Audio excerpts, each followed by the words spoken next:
Hello everyone. आज का topic है मुगलकालीन ग्रामीण अर्थव्यवस्था। अगर हम मुगलकालीन ग्रामीण अर्थव्यवस्था पर दृष्टि डालते हैं तो ज्ञात होता है कि 17वीं सदी के आरंभ में भारत विश्व के सबसे आबाद क्षेत्रों में एक था।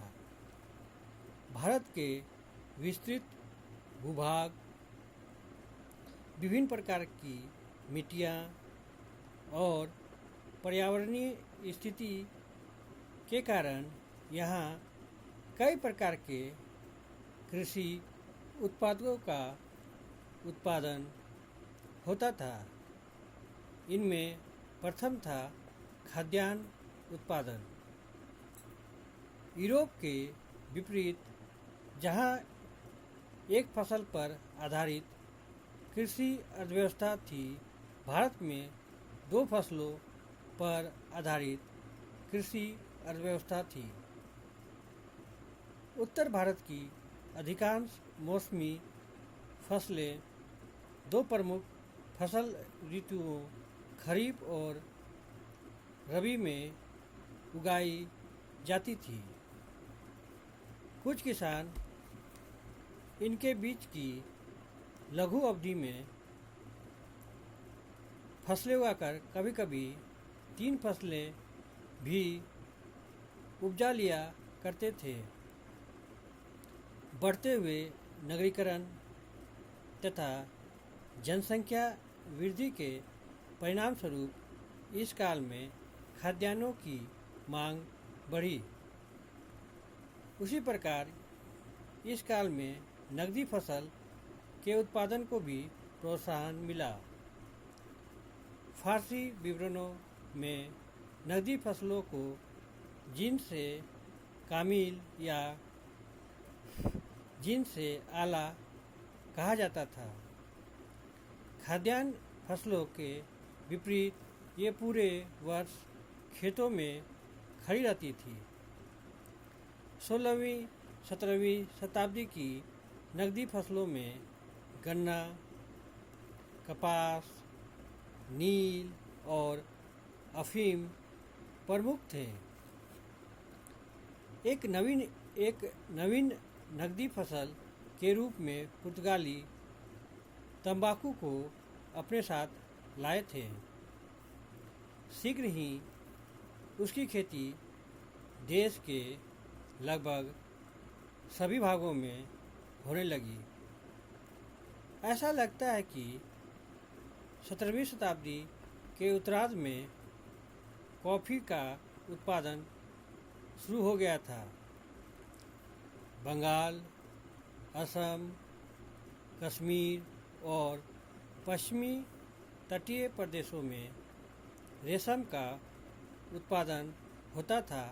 हालांकि बंगाल मुख्य उत्पादन क्षेत्र था।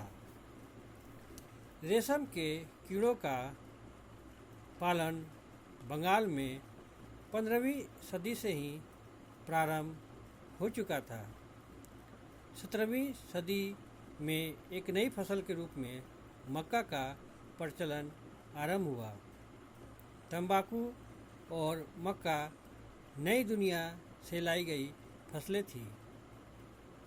यद्यपि इस काल में खेती के तौर तरीकों में कोई बुनियादी परिवर्तन नहीं हुआ, परंतु खेतिहर उत्पादन स्थिर नहीं रहा। उस काल में बड़ी मात्रा में पड़ती जमीन उपलब्ध थी। इसका एक भाग आबाद किया गया तथा अधिक उपजाऊ भूमि को काश्त के तहत पहले जैसा लाया गया।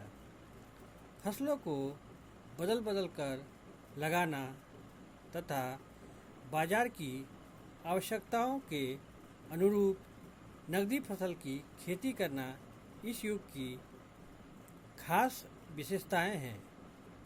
कृषि मुख्य रूप से वर्षा के जल पर निर्भर थी, परंतु कृत्रिम सिंचाई के तरीके भी अपनाए जाते थे। कुओं से पानी निकालने के लिए ढेकली, चरस और सखिया जैसी प्रविधि को अपनाया जाता था। तालाब और जलाशयों के अतिरिक्त कुछ सीमा तक नहर सिंचाई के प्रमुख स्रोत थे। मुगल काल में पशु और पशुधन की प्रति व्यक्ति जनसंख्या भी काफ़ी अच्छी थी। राज्य कृषि के विस्तार में स्वयं रुचि लेता था। उपज का अतिरिक्त भाग शासक तथा कुलीन वर्ग की आय का मुख्य साधन था। कृषि में अनौती का परिणाम स्वाभाविक रूप में सरकारी आय में कमी होती थी। मुगलकालीन ऐतिहासिक साहित्य में इस बात पर बार बार बल दिया गया है कि कृषि उन्नत रहे तथा कृषि उत्पादन में गिरावट नहीं आने पाए। आईन अकबरी में अमाल गुजार को खेतिहर का मित्र रहने तथा दरिद्र किसान को अग्रिम धनराशि देकर सहायता करने का निर्देश दिया गया है। इस प्रकार स्पष्ट है कि मुगल शासक कृषि की उन्नति तथा किसानों की समस्याओं के निवारण के इच्छुक थे। यद्यपि इसमें राजकोष की वृद्धि की भावना प्राथमिक थी, परंतु किसानों के हित में जारी किए गए फरमान स्वाभाविक रूप से एक ओर जमींदार, जागीरदार तथा इजारेदारों तथा दूसरी ओर स्थानीय भूराजस्व कर्मचारियों के निजी स्वार्थों से टकराते थे। शाही फरमान अप्रभावी सिद्ध हुए तथा व्यवहारिक रूप में पूर्णतः कार्यान्वित नहीं हो सके। बार बार शाही वर्ग साम्राज्य का सर्वाधिक उत्पीड़ित तथा अशोषित वर्ग बना रहा।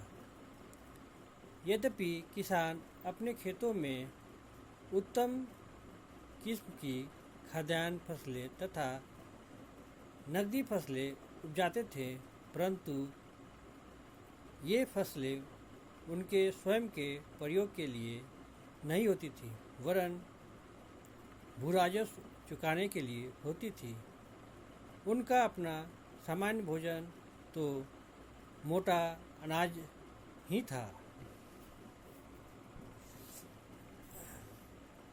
अकबर तथा जहांगीर के काल को छोड़कर शेष मुगल बादशाहों के काल में किसानों पर करों का भार काफ़ी था। स्थानीय अधिकारी भी किसानों का आर्थिक शोषण करते थे। युद्धों एवं विद्रोहों के काल में खड़ी फसलों को भारी नुकसान पहुंचता था। इतना सब कुछ होते हुए भी दिल्ली के सुल्तानों के काल तथा विश्व के अन्य देशों के किसानों की तुलना में मुगलकालीन भारत के किसानों की स्थिति अच्छी थी। आधुनिक काल की तरह मुगल काल में भी त्यौहार, रीति रिवाज तथा तीर्थ यात्रा आदि का किसान के जीवन में महत्वपूर्ण स्थान था। ये अवसर किसान के जीवन में कुछ क्षणों के लिए उल्लास तथा आनंद प्रदान करते थे। यह कहना तो कठिन है कि उत्सवों तथा सामाजिक एवं धार्मिक रूढ़ियों पर कितना रुपया खर्च हो जाता था, परंतु निसंदेह विवाह, अंत्येष्टि संस्कार तथा अन्य कई अवसरों पर किसान अपने सीमित साधनों का एक बड़ा भाग खर्च कर देता था तथा बहुधा उसके कर्ज में वृद्धि हो जाती थी। सामान्य उपज के वर्षों में भी किसान का जीवन बहुधा गरीबी तथा तंगी में व्यतीत होता था। फसल सदैव ही अच्छी नहीं रहती थी। वर्षा न होने अथवा अधिक होने तथा अन्य कई कारणों से भी कभी कभी उपज खराब हो जाती थी और अकाल पड़ जाता था। अकाल के प्रकोप का प्रभाव सामान्य रूप से समस्त जनसाधारण पर पड़ता था, परंतु किसान का जीवन इससे सीधे प्रभावित होता था। सिंचाई के अपर्याप्त साधनों के कारण आंशिक रूप से फसल खराब हो जाना एक आम बात थी।